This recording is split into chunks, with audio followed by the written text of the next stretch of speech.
Hi friends, welcome to Sumitra's kitchen family. இப்போ தான் நம்ம சேனலை ஃபஸ்ட் டைம் பார்க்குறீங்களா? ப்ளீஸ் சப்ஸ்கிரைப் பண்ணிக்கோங்க, லைக் பண்ணுங்கள், ஷேர் பண்ணுங்கள், கமெண்ட்ஸ் பண்ணுங்கள்.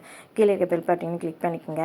இப்போ ஆந்திரா ஸ்பெஷல் கார சட்னி தான் செய்ய போகிறோம். வாங்க வீடியோக்குள்ளே பார்க்கலாம். ஃபுல்லாக பாருங்கள், ஸ்கிப் பண்ணாமல் பாருங்கள். அப்போ தான் நான் வீடியோக்குள்ளே என்னென்ன போட்டிருக்குன்னு தெரியும். 5 வெங்காயம், மீடியம் சைஸ் 3, சின்னது 2, தக்காளி ஒரு 5, பூண்டு ஒரு கொஞ்சமாக எடுத்துக்கோங்க. இந்த அளவுக்கு இருந்தால் போதும், உரிக்காத பூண்டு. ஒரு 9 வரமிளகாய் எடுத்துருக்கேன். உங்களுக்கு காரத்துக்கு தப்ப எடுத்துக்கோங்க. நான் இந்த அளவுக்கு எடுத்துருக்கேன். அதிகமாக சாப்பிட்ணுன்னா சாப்பிட்டுக்கலாம். கொஞ்சமாக புதினா எடுத்துருக்கேன். புதினா ஆப்ஷன் தான், வேணும்னா ஸ்கிப் பண்ணிவிடுங்க. இது எல்லாத்தையும் பச்சையாக தான் அரைச்சி இன்செட்டு நம்ம சட்னி செய்ய போகிறோம்.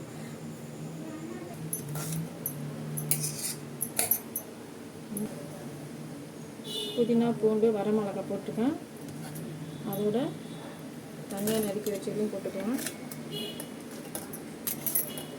இது பச்சையாக அரைச்சிட்டு அரைக்கணும். தக்காளி இது ஃபஸ்ட்டு அரைச்சி எடுத்துக்கலாம்.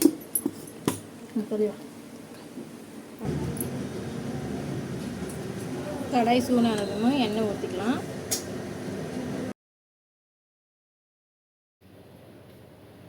எண்ணெய் ஊற்றிக்கலாம். கடாய் சூடானுச்சு.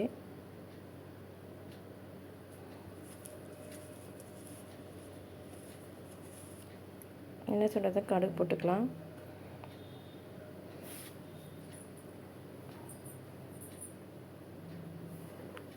கடுகு பொரிஞ்சிச்சு. உளுத்தம்பருப்பு போட்டுக்கலாம்.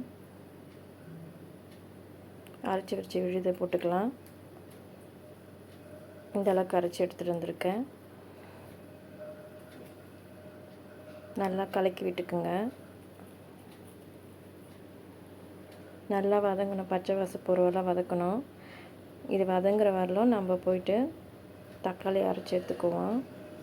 கட் பண்ணி வச்சதை நல்லா வதக்கி விட்டுக்குங்க. இதை போல் கலரி ஒரு 5 மினிட்ஸ் ஆகும். இதுக்கு எப்படியும் வதங்க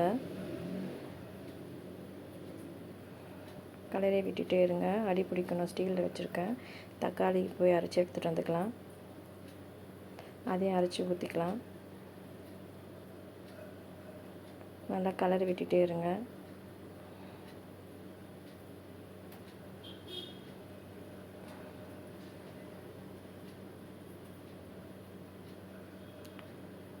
உப்பு நான் அப்பயே போட்டுவிட்டேன். அரைக்கும்போது உங்களுக்கு ஸ்பூனில் அளவு காட்டல. ஒரு டேபிள் ஸ்பூன் அளவு போட்டிருக்கேன். உங்களுக்கு எவ்வளோ தேவையோ அதுக்கேற்ற போல் டேஸ்ட் பண்ணி போட்டுக்கோங்க.